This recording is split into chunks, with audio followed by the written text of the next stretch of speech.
चलिए बच्चों, आज हम आपको पढ़ाते हैं मानव नेत्र। चैप्टर का नाम क्या है? मानव नेत्र। इसका इम्पोर्टेंट टॉपिक बताएंगे। ठीक, इम्पोर्टेंट जो बिंदु है वही लिखे हैं, वही बताएंगे आपको। चलिए तब स्टार्ट करते हैं। जैसे देखा जाए मनुष्य की आँखों, ठीक, मनुष्य की आँखों का लेंस कौन सा लेंस होता है? उत्तल लेंस होता है। मनुष्य की आँखों का लेंस उत्तल लेंस होता है।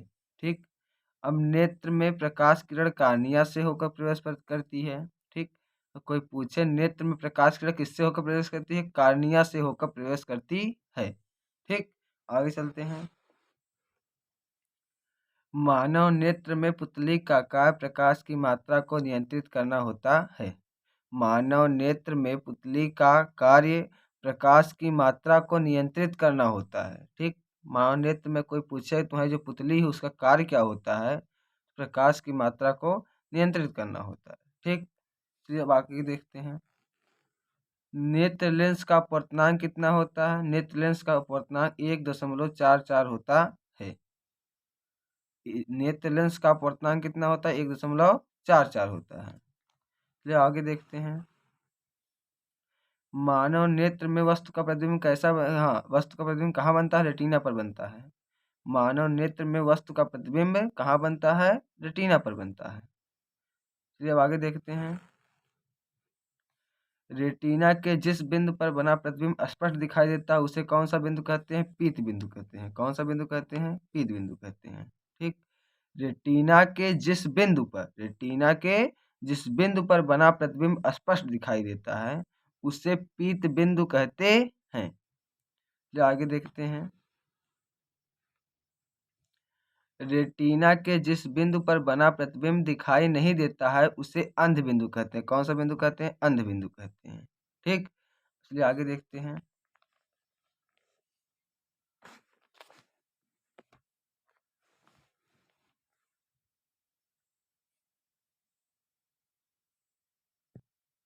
चलिए अब हम लोग आगे पढ़ते हैं। मानव नेत्र के लेंस में अपनी फोकस दूरी बदलने की क्षमता होती है। इसे ही समंजन क्षमता कहते हैं। इसे क्या कहते हैं? समंजन क्षमता कहते हैं।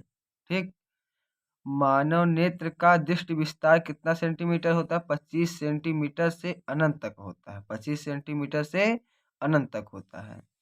कहाँ तक? अनंत तक होता है। ठीक, चलिए आगे देखते हैं। मानव नेत्र के लिए स्पष्ट दृष्टि की न्यूनतम दूरी 25 सेंटीमीटर होती है। कितनी सेंटीमीटर? 25 सेंटीमीटर होती है। चलिए आगे देखते हैं। और देखिए एकदम इम्पोर्टेंट टॉपिक पढ़ा रहे हैं। अगर आप इसको पढ़ के एक बार जाइए, एग्जाम दे के देखिए, एकदम अच्छा नंबर टू नंबर आपको आ जाएगा। ठीक, अब चलिए आगे देखते हैं। मानव नेत्र के लिए मानव नेत्र के लिए स्पष्ट दृष्टि की अधिकतम दूरी अनंत होती है। कितनी होती है? अनंत होती है। मानव नेत्र में दो कोशिकाएं पाई जाती हैं। ठीक, दो तरीके से कोशिकाएं पाई जाती हैं। पहला क्या है? दंडाकार, दूसरी शंक्वाकार। तो मानव नेत्र में दंडाकार तथा शंक्वाकार कोशिकाएं पाई जाती हैं। ये कोशिकाएं नहीं, कोशिकाएं हैं। ठीक, चलिए आगे देखते हैं।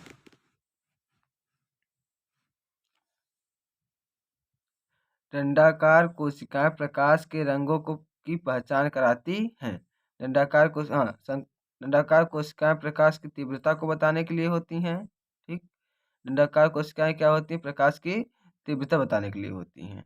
और शंक्वाकार कोशिकाएं प्रकाश के रंगों की पहचान कराती हैं। तो आपको लगभग दोनों कोशिकाएं समझ में आ गया होगा। चलिए फिर से बता देते हैं। दंडाकार कोशिकाएं प्रकाश की तीव्रता बताने के लिए होती हैं और शंक्वाकार कोशिकाएं प्रकाश के रंगों की पहचान कराती हैं। चलिए आगे देखते हैं।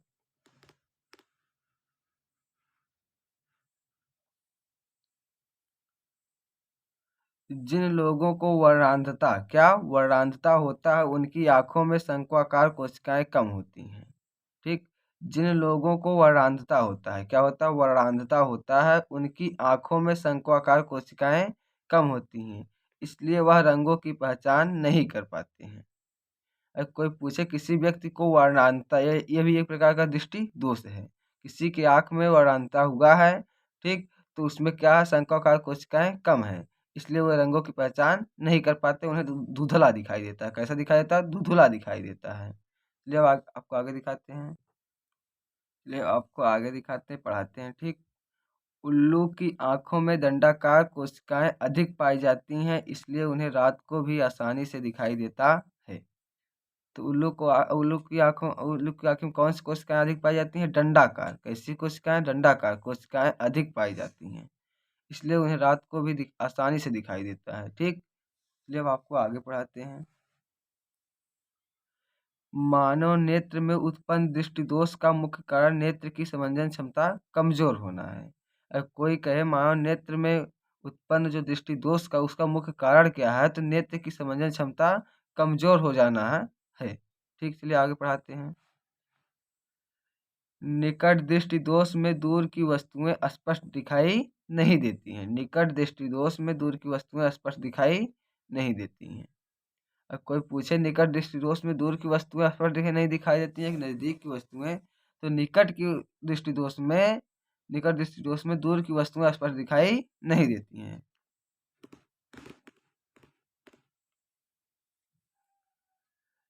निकट दृष्टि दोष मुख्यतः नेत्र लेंस तथा रेटिना के बीच की दूरी बढ़ जाने की वजह से होता है। निकट दृष्टि दोष मुख्यतः नेत्र लेंस तथा रेटिना के बीच की दूरी बढ़ जाने की वजह से होता है। अब कोई पूछे निकट दृष्टि दोष क्यों होता है, तो नेत्र लेंस तथा रेटिना के बीच की दूरी बढ़ जाने की वजह से होता है। किसकी वजह से? नेत्र लेंस तथा रेटिना के बीच की दूरी बढ़ जाने की वजह से होता है। चलिए आगे पढ़ाते हैं आपको। हाँ, निकट दृष्टि दोष के निवारण के लिए अवतल लेंस के चश्मे का उपयोग किया जाता है। निकट दृष्टि दोष के निवारण के लिए अवतल लेंस के चश्मे का उपयोग किया जाता है। कोई पूछे निकट दृष्टि दोष किसी व्यक्ति को हुआ है तो उसके लिए कौन सा चश्मा प्रयोग करेंगे? अवतल लेंस। कौन सा चश्मा? अवतल लेंस, ठीक। अब यहाँ से दूर दृष्टि दोष में निकट की वस्तुएं दूर दृष्टि दोष में निकट की वस्तुएं नहीं दिखाई देती हैं। किसी को दूर दृष्टि दोष हुआ है तो कोई पूछे उससे निकट की वस्तुएं नहीं दिखाई देती हैं, दूर की वस्तुएं, तो दूर दृष्टि दोष में निकट की वस्तुएं दिखाई नहीं देती हैं। अब देखो, आप कहोगे निकट में दूर की नहीं दिखाई देगी, दूर में यानी इसका उल्टा, अगर निकट दृष्टि दोष में दूर की वस्तु नहीं दिखाई देगी और दूर दृष्टि दोष में नजदीक की वस्तु नहीं दिखाई देगी। चलिए आपको आगे बताते हैं। दूर दृष्टि दोष का मुख्य कारण नेत्र लेंस तथा रेटिना के बीच की दूरी कम होना है। दूर दृष्टि दोष का मुख्य कारण क्या है? दूर दृष्टि दोष का मुख्य कारण नेत्र लेंस तथा रेटिना के बीच की दूरी कम होना है। चलिए आपको आगे दिखाते हैं। ये बच्चे तो आपको आगे पढ़ाते हैं, ठीक। देखिए, दूर दृष्टि दोष के निवारण के लिए उत्तल लेंस के चश्मे का उपयोग किया जाता है। दूर दृष्टि दोष के निवारण के लिए किस लेंस के चश्मे का प्रयोग किया जाता है? उत्तल लेंस के चश्मे का उपयोग किया जाता है, ठीक। और जिसमें मनुष्य दूर की वस्तु तथा नजदीक की वस्तु को स्पष्ट नहीं देख पाता है, ठीक। जिसमें मनुष्य दूर की वस्तु तथा नजदीक की वस्तु को स्पष्ट नहीं देख तो पाता, लेकिन स्पष्ट नहीं देख पाता, वही दोष क्या कहलाता है? जरा दृष्टि दोष कहलाता है। कौन सा दोष कहलाता है? जरा दृष्टि दोष कहलाता है, ठीक। चलिए आपको आगे पढ़ाते हैं।